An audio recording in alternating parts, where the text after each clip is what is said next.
Yeah, good afternoon everyone. Today we are discussing class 10th, chapter number 2, acid, bases and salt. Already you have read that chapter in lower class 7th as well. 7th? Yeah. Acids are substances which are sour in taste. Bases are substances which are bitter in taste.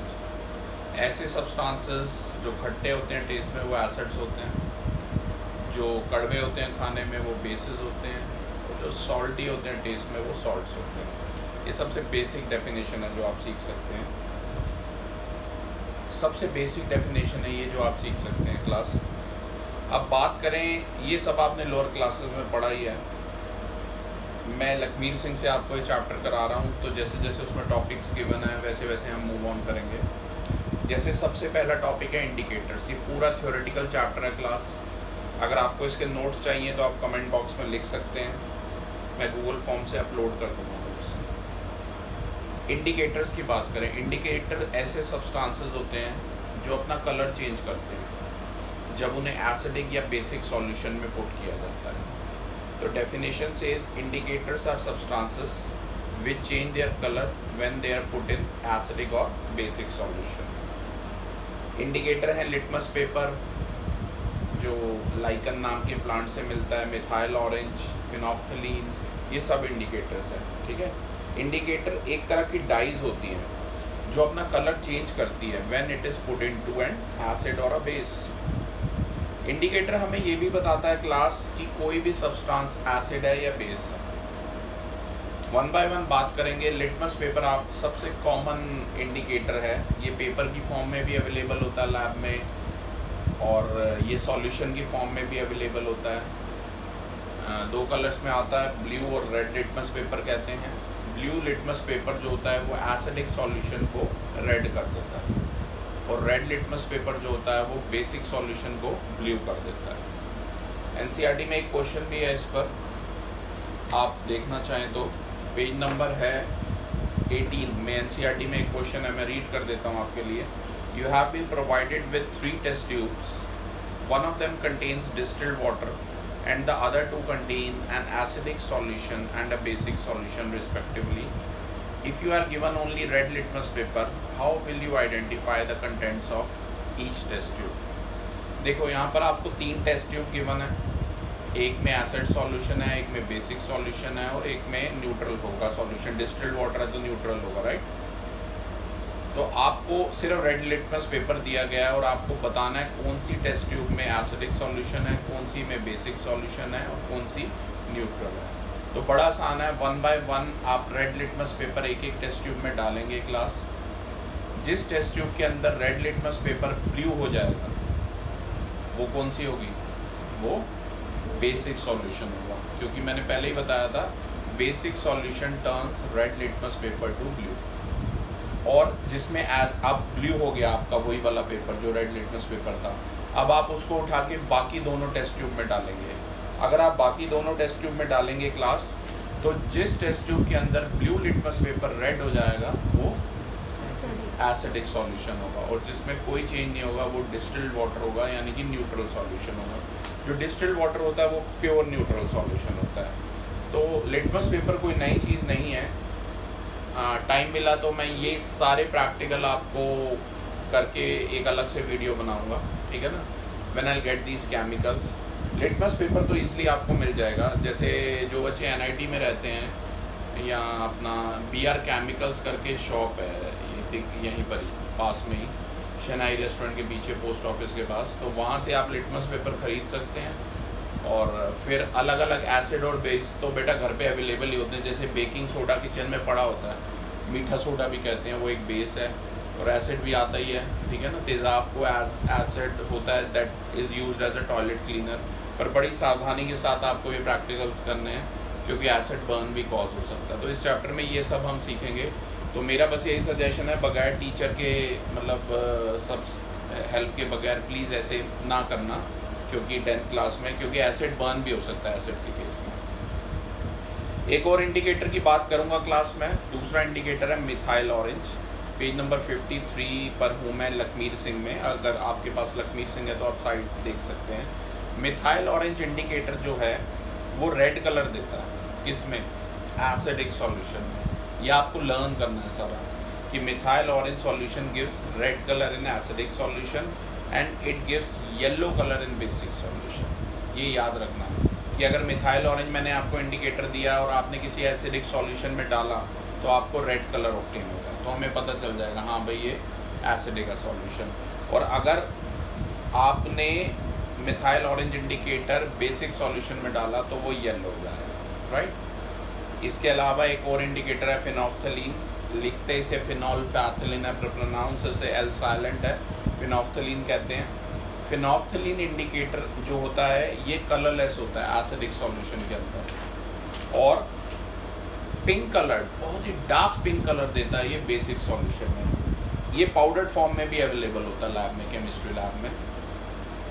When I was in Dynasty, I was taking science there for a long period. Then I did all these practicals with my students. ठीक है, कोई नहीं, I'll arrange these materials for you. I'll upload these practicals video in a different these practicals in a different video, right? तो अभी तो आपको learn ही करना पड़ेगा कि हाँ भाई इसमें कलर ये होता है, इसमें कलर ये होता है। अब होता क्या है बेटा, जो हमारी विजुअल मेमोरी होती है ना, ऐसे हेयरिंग उससे ज़्यादा होती है। तो अगर आप विजुअली लैब में करेंगे और देखेंगे खुद से तो आपको इसके कलर याद रहेंगे हमेशा पूरी ज़िंदगी, वरना आपको रटने पड़ेंगे अभी फ़िलहाल, राइट। मैंने ये सारे प्रैक्टिकल लैब में करके देख रखे हैं तो आई रिमेंबर, ठीक है ना, कि जो कलर होता है फिनोफ्थलीन का डार्क पिंक, बहुत ही डार्क पिंक हो जाता है, राइट। किसके अंदर? बेसिक सॉल्यूशन के अंदर, और एसिडिक में कलरलेस रहता है, ठीक है। इसके अलावा टर्मरिक, हल्दी, ये भी एक इंडिकेटर है। आप एक एक्टिविटी करके देख सकते हैं क्लास, कभी मान लो वाइट कलर की शर्ट पे आपके हल्दी का दाग लग गया और आपने उसको धो दिया तो वो रेड हो जाएगा, क्योंकि टर्मरिक यहाँ पर एक ऐसा इंडिकेटर है जो, क्योंकि हर सोप के अंदर सोडियम हाइड्रोक्साइड होता है जो कि एक बेस है, राइट। तो जो कि एक बेस है बेटा सोडियम हाइड्रोक्साइड NaOH, तो जब ये टर्मरिक के कांटेक्ट में आता है तो रेड हो जाता है, तो ध्यान रखना, ठीक है ना। तो कभी भी हल्दी का दाग लगाओ तो सोप से नहीं धोना है, ठीक है, वरना वो पूरा रेड हो जाएगा, राइट। इसके अलावा बेटा और भी इंडिकेटर्स हैं जो यहाँ पर दे रखे हैं। मैंने पहले ही बताया लिटमस लाइकन नाम में प्लांट से ऑब्टेन हमें होता है, LICHEN लाइकन। जो रेड कैबेज एक्सट्रैक्ट है वो रेड कैबेज लीव से, ये भी एक तरह का इंडिकेटर है, रेड कैबेज लीव से ऑब्टेन होता है, नेचुरल इंडिकेटर है, रेड कलर का होता है। इसके जो एक्सट्रैक्ट हैं वो रेड रहते हैं एसिडिक सॉल्यूशन में, पर ग्रीन हो जाते हैं बेसिक सॉल्यूशन में, ये ध्यान रखना। इसके अलावा कलर्ड जो पेटल्स हैं, कई फ्लावर्स जैसे कि पेटूनिया, जर्हिट्स, गेरेनियम, ये अपना कलर चेंज करती हैं इन प्रेजेंस ऑफ एसिड्स और बेस, इन्हें भी इंडिकेटर कहते हैं, ठीक है क्लास। तो ये थे methyl orange, phenolphthalein, litmus paper, ये आपको ऐसे लर्न करना है, ठीक है। ये इंडिकेटर्स हैं, ये नेचुरल भी हो सकते हैं, कहीं सिंथेटिक भी हो सकते हैं, मैन मेड भी हो सकते हैं। इसके बाद क्लास बात करेंगे ऑल फैक्ट्री इंडिकेटर्स की। ऑल फैक्ट्री इंडिकेटर ऐसे इंडिकेटर्स होते हैं जिन्हें हम स्मेल के बेसिस पे भी डिटेक्ट कर सकते हैं, which can be detected on the basis of their smell. Definition says those substances whose smell और ऑर्डर चेंजेस इन एसिडिक और basic solution are called olfactory indicators, ठीक है। अनियन और वनीला एक्सट्रैक्ट जो हैं ऑल फैक्ट्री इंडिकेटर। इसमें भी मैं आपको एक्टिविटी बताता हूँ, ये एक्टिविटी आप घर पे कर सकते हैं।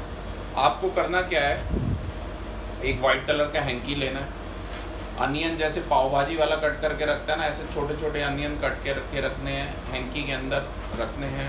रात के समय एक्टिविटी करनी है, रैप करके रख देने हैं और पूरी रात अनियन जो है आपके उसी हैंकी में पड़े रहेंगे, राइट। सुबह वो नॉट खोलनी है, अच्छे से रात को नॉट लगा देनी है, राइट। और बहुत छोटे छोटे कट करने हैं अनियंस, राइट, कैसे भी अनियंस, ठीक है, सूखे वाले जैसे नॉर्मली मिलते हैं। अब उसके बाद क्या करना है, देखो जो सूखे, जो अगर आप उसे पानी से गीला कर देते हो ना तो कई बार उसकी जो ऑर्डर है वो चेंज हो जाता है, ठीक है ना। इसी वजह से डायरेक्ट जो है अनियंस को ही कट करके रखना है। Very finely chopped onions you have to keep in that hanky. जब सुबह देखना है वो अनियंस थ्रो कर देने हैं तो हैंकी में से किस चीज़ की स्मेल आएगी, अनियंस की आएगी। फिर उस हैंकी को दो पार्ट में, एक सीजर लेके दो पार्ट में कट कर देना है। अब मेरी बात बड़े ध्यान से सुनना। अब एक पार्ट पर आपने एसिड डालना है और एक पार्ट पे बेस डालना है, और जिस पार्ट पे आप बेस डालेंगे, हैंकी के जिस पार्ट पे आप बेस डालेंगे उसमें जो है स्मेल डिटेक्ट नहीं हो पाएगी। मैं फिर से बता रहा हूँ, जब आपने अनियंस थ्रो कर दिए, हैंकी को 2 पार्ट्स में कट कर दिया, एक में एसिड डाल, एक में एसिड डाला, एक में बेस डाला, जो बेस से होगी स्मेल उड़ जाएगी, और जिसमें से स्मेल लगातार आती रहेगी वो पार्ट एसिडिक होगा। तो इस एक्टिविटी में हमने स्मेल यानी ऑर्डर का यूज़ किया, ठीक है ना, तो तभी इनको हम ऑल फैक्ट्री इंडिकेटर्स कहते हैं। मैं फिर से बता रहा हूँ, बेस जिस पे डाला था, मैं आपके लिए रीड कर देता हूँ एग्जैक्टली क्या लिखा है। When a basic solution like sodium hydroxide solution is added to cloth strip treated with onions or onion extract, then the onion smell cannot be detected. Base के केस में smell cannot be detected. An acidic solution like HCl, however, doesn't destroy the smell of onion. जिस पे आपने acid डाला था, hydrochloric acid डाला था HCl, उस केस में जो स्मेल है वो डिस्ट्रॉय नहीं होगी। तो ये एक बहुत अच्छा टेस्ट है जिससे आप एसिड और बेसिस में डिफ्रेंशिएट करते हैं। ये टेस्ट हमने ऑलरेडी कर रखा है, तो आप भी चाहें तो कर सकते हैं, और इसके लिए जो भी सामान आपको घर में मिल जाएगा। बेस कहाँ से मिलेगा? बेस सोडियम हाइड्रोक्साइड आपको उसी केमिकल शॉप से मिल जाएगा, वरना कई बार AC सर्विसिंग के लिए आते हैं। इसका कॉमन नेम सोडियम हाइड्रोक्साइड का है, कॉस्टिक सोडा। तो आप किसी भी राशन की दुकान पे भी जाओगे, उसे बोलोगे ना कॉस्टिक सोडा, तो मिल जाएगा इजीली आपको, राइट। इसके अलावा एक और है vanilla extract. It has a characteristic pleasant smell. If a basic solution like NaOH solution is added to the vanilla extract, then we can't detect the characteristic smell of vanilla extract. An acidic solution like HCl doesn't destroy the smell of, इसमें भी वही है, acidic जो solution होगा वो vanilla extract की smell को destroy नहीं करेगा पर बेस कर देगा, राइट क्लास। तो इसके बाद बात होती है एसिड्स की। मेरे पास बड़े अच्छे इसके नोट्स हैं, मैं आपको कमेंट बॉक्स में गूगल फॉर्म पे अपलोड कर दूंगा, डोंट वरी। तो बात करते हैं एसिड्स की। जैसे कि जितने भी सिट्रस फ्रूट्स हैं, रस वाले जितने भी फ्रूट्स हैं, उन सब में सिट्रिक एसिड होता है। जो कोल्ड ड्रिंक या फिजी ड्रिंक्स जो भी हम पीते हैं उसमें H2O + CO2 carbon dioxide gas होती है, जिसकी वजह से बबल्स निकलते हैं, rapid evolution of a gas, ठीक है। ये कार्बन डाइऑक्साइड होती है, उसमें H2O + CO2 gives H2CO3, carbonic acid बनाते हैं। मतलब जितनी भी कोल्ड ड्रिंक्स है बेटा वो वीक एसिड है। तभी तुमने बाबा रामदेव का बार बार सुना होगा, वो कहते थे कि these can be used as a toilet cleaner, क्योंकि टॉयलेट में जो हम एसिड यूज़ करते हैं वो थोड़ा स्ट्रॉन्ग है, वो H2SO4 होता है या कॉन्सेंट्रेटेड। और उसमें मैं पहले डिफरेंस बता देता हूँ आपको। कॉन्सेंट्रेटेड का मतलब है 90% एसिड, उसे CONC डॉट या कॉन्क भी बोलते हैं।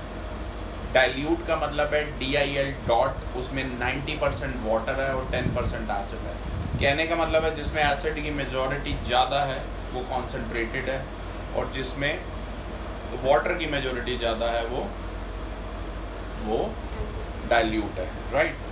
तो इसमें अब कुछ भी नहीं है, 2 तरह के एसिड होते हैं। एक होते हैं बेटा ऑर्गेनिक जो हमें नेचुरली मिलेंगे, ठीक है ना, नेचुरली अकरिंग एसिड्स होते हैं। जैसे मैंने बताया सिट्रिक एसिड, ऐसे एप्पल में मैलिक एसिड, सिट्रस फ्रूट जितने हैं उनमें सिट्रिक एसिड, और टार्टेरिक एसिड भी होता है, टैमरिंड यानी इमली में टार्टेरिक एसिड। ये सब आपने लोअर क्लासेस में पढ़ रखे हैं, ठीक है ना। एप्पल में बताया ना मैंने मैलिक एसिड, जो आपका सिरका है विनेगर, उसमें इथेनोइक एसिड होता है, उसे एसिटिक एसिड भी कहते हैं। इसकी डेफिनेशन है बेटा 5 to 8% of ethanoic acid in water is called acetic acid. ये कार्बन कंपाउंड में बड़ा इंपॉर्टेंट क्वेश्चन है। अब मिनरल एसिड्स की बात करें क्लास। मिनरल एसिड वो एसिड हैं जो हमने लैब में बनाए हैं। इसमें मेन 3 आते हैं, HCl, H2SO4 और HNO3। HCl यानी हाइड्रोक्लोरिक एसिड, फिर उसके बाद आता है सल्फ्यूरिक एसिड H2SO4। जो हार्पिक की बॉटल हम यूज़ करते हैं ना, उसमें कॉन्क HCl लिखा होता है, आप पीछे पढ़ के देखना, ठीक है, एज अ टॉयलेट क्लीनर जो हम यूज़ करते हैं। और पहले जो गलियों में बिकता था बेटा वो था सल्फ्यूरिक एसिड, वो डाइल्यूट करके थोड़ा बेचते हैं। और सबसे स्ट्रॉन्ग होता है नाइट्रिक एसिड, वो इतना स्ट्रॉन्ग होता है कि यहाँ से ऊपर डालूंगा तो होल करके निकलेगा, हड्डियाँ तक भी गला देता है, राइट। वो आपको ऐसे इजीली मिलेगा नहीं, राइट। इवन अब सल्फ्यूरिक एसिड वगैरह की सेल पे भी बैन लगा दिया था गवर्नमेंट ने, क्योंकि बहुत सारे एसिड के केसेस गर्ल्स के अगेंस्ट आते थे सुनने में, इसी वजह से। स्ट्रॉन्ग और वीक एसिड की बात करूँ क्लास, स्ट्रॉन्ग एसिड वही है जो ईजिली डिसोशिएट होगा और ज़्यादा number of H positive ions देगा, जो ईजिली ब्रेकअप होगा, डिसोशिएट यानी ब्रेकअप होगा, and it will give you more number of H positive ion. 10th class में हमें ये डेफिनेशन नहीं करनी कि सारेंटेस तो एसिड है, हमें मेन ये करनी है the substances which dissociate and give H positive ions are called acids, and the substances which dissociate and give OH minus ions, hydroxyl ions, they are called bases। अब strong acid क्या हो गया, जो ज़्यादा number of H positive ions दे रहा है breakup होने में, तो वो स्ट्रॉन्ग एसिड हो गया। जितने भी मिनरल एसिड हैं वो सारे स्ट्रॉन्ग एसिड हैं। जैसे कि HCl को ब्रेक करोगे, मैं कॉपी में लिख रहा हूँ साथ साथ क्लास, और मैं अपलोड कर दूंगा ये जो पिक्स है, बस बड़ा सिंपल सी बात है। अगर आप HCl को ब्रेक करते हो, नोट्स में मैंने ये सारी बातें लिख रखी हैं, मेरे पे फोकस करो। HCl को अगर आप ब्रेकअप करते हैं हाइड्रोक्लोरिक एसिड को, तो बनेगा H+ और Cl-। अगर H2SO4 सल्फ्यूरिक एसिड को ब्रेकअप करते हो तो बनेगा 2H पॉजिटिव और SO4 2 नेगेटिव आयंस, राइट। और अगर HNO3 को आप ब्रेकअप करते हो, HNO3 नाइट्रिक एसिड बहुत स्ट्रॉन्ग है, तो बनेगा H पॉजिटिव और NO3 नेगेटिव आयंस। जरा ये देखिए, ध्यान से देख लीजिए, ये हैं 3 मैंने जो लिख रखी हैं, कि आप देख सकते हैं कैसे कैसे एसिड्स डिसोशिएट होके H पॉजिटिव आयंस बना रहे हैं, और जो जितने ज़्यादा number of H positive ions देगा उतना स्ट्रॉन्ग एसिड है। वैसे तो मिनरल एसिड स्ट्रॉन्ग होते हैं, और वीक एसिड में एसिटिक एसिड, अब कोल्ड ड्रिंक में जो कार्बोनिक एसिड बताया वो भी तो वीक एसिड है, तभी तो हम पी रहे हैं। और अगर कोई एसिड पी लेगा स्ट्रॉन्ग तो उसके अंदर सब कुछ जल जाएगा, राइट। एसिड विक्टिम्स के केस में कार्बोनिक एसिड, ये सारे वीक एसिड, तो मैलिक एसिड, टार्टारिक एसिड बताया था अभी, एक उसमें कौन सा बताया आपको मैंने अभी, दैट सिरका में, विनेगर में इथेनोइक एसिड, सिरके वाले प्याज खाए होंगे, सिरका ठीक है ना, विनेगर, राइट। ये लैब में ये सब कुछ अवेलेबल होता है। कॉन्सेंट्रेटेड और डाइल्यूट एसिड के बारे में क्लास मैंने पहले ही आपको बता दिया कि 90% एसिड और 10% वाटर कॉन्सेंट्रेटेड एसिड है, और 90% वाटर और 10% एसिड डाइल्यूट एसिड है। अब एक बड़ा इंपॉर्टेंट क्वेश्चन आता है कि एसिड में पानी नहीं मिलाना चाहिए, we should never add water to acid, but instead of that we should add acid to water. Acid को मतलब देखो, आप अपने टॉयलेट को अगर अच्छे से चमकाना चाहते हो ना, तो सबसे बेस्ट होता है डाइल्यूट सल्फ्यूरिक एसिड, जो पहले आता था, मिल जाता था, ठीक है। अब उसको, उसका मिक्सचर कैसे बनाना है, एसिड की मेजॉरिटी में पानी नहीं मिलाना। मान लो आपने पहले एक कंटेनर में एसिड ले लिया, उसमें ऊपर से पानी डाल रहे हो, ऐसा नहीं करना। ऐसा इसलिए नहीं करना क्योंकि ये काफ़ी हाईली एक्सोथर्मिक रिएक्शन होती है जिसमें हीट निकलती है। तो एसिड की अगर मेजॉरिटी होगी, हीट निकलेगी, तो आपके ऊपर वो वाटर और एसिड का मिक्सचर जिसमें एसिड की मेजॉरिटी है, वो आपकी स्किन पे गिर के स्किन बर्न कॉज कर सकता है, राइट। एसिड बर्न कॉज कर सकता है, ठीक है। इसी वजह से तो हमें इसकी बजाय करना क्या है, पहले कंटेनर में पानी भरना है, ज़्यादा पानी हो, फिर उसमें धीरे से ऊपर से एसिड मिलाना। तो उस केस में कम एक्सोथर्मिक होगी रिएक्शन, और अगर उछलेगा भी सही, स्पिल अप भी होगा, तो मेजॉरिटी किसकी ज़्यादा होगी, वाटर की ज़्यादा होगी, तो वो हार्म कॉज। ये बड़ा इंपॉर्टेंट क्वेश्चन है, 2 मार्कर में आता है। मैं फिर से बता दूँ, why you should never add acid water to acid, but you should always add acid to water, ठीक है क्लास। तो ये बड़ा इंपॉर्टेंट क्वेश्चन है। इसके बाद क्लास कुछ प्रॉपर्टीज़ हैं एसिड की, जैसे कि एसिड्स का सार टेस्ट है, खट्टे हैं टेस्ट में, ब्लू लिटमस को रेड कर देते हैं, इलेक्ट्रिसिटी कंडक्ट करते हैं एसिड्स, HCl, H2SO4 ये सभी। और इसके अलावा हाइड्रोजन गैस बनाते हैं। इसकी देखिए रिएक्शन और ये एक्टिविटी आप देख सकते हैं, लिखा हुआ है acid plus metal gives metal salt plus hydrogen gas. ये आप फिगर देख सकते हैं। अगर आप ध्यान से देखें यहाँ पर ये रिएक्शन दो तरीकों से बेस्ट होती है।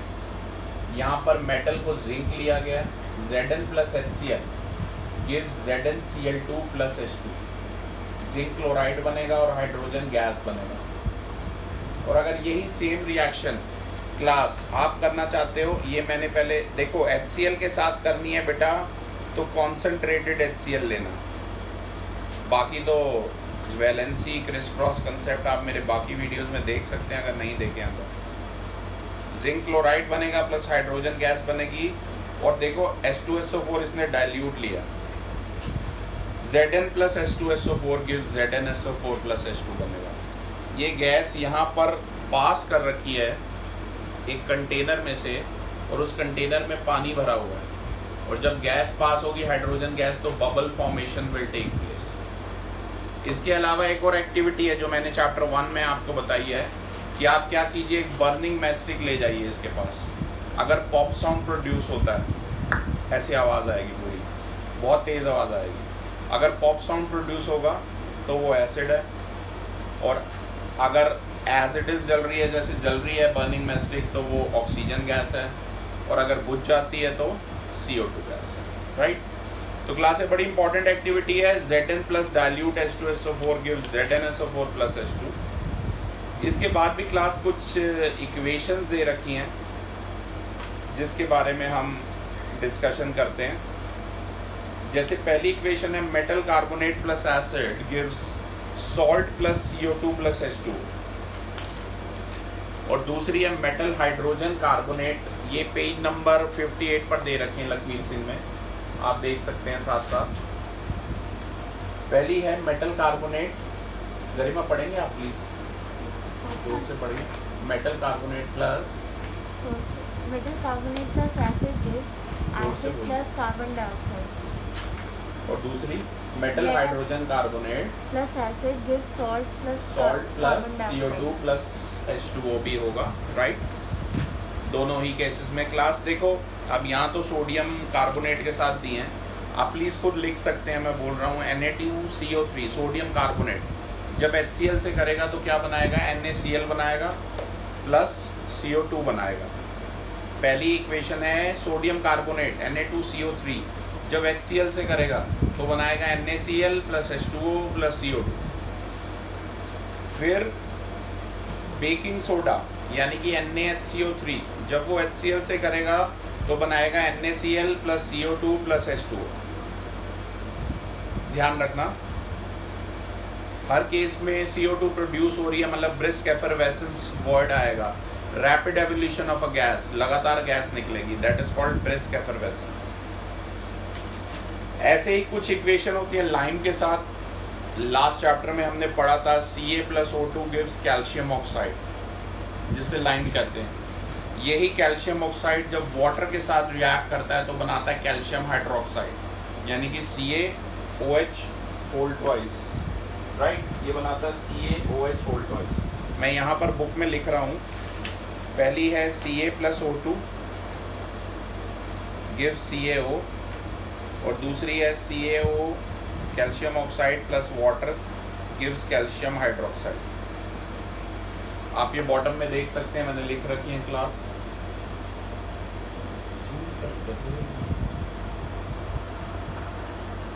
आप बॉटम में देख सकते हैं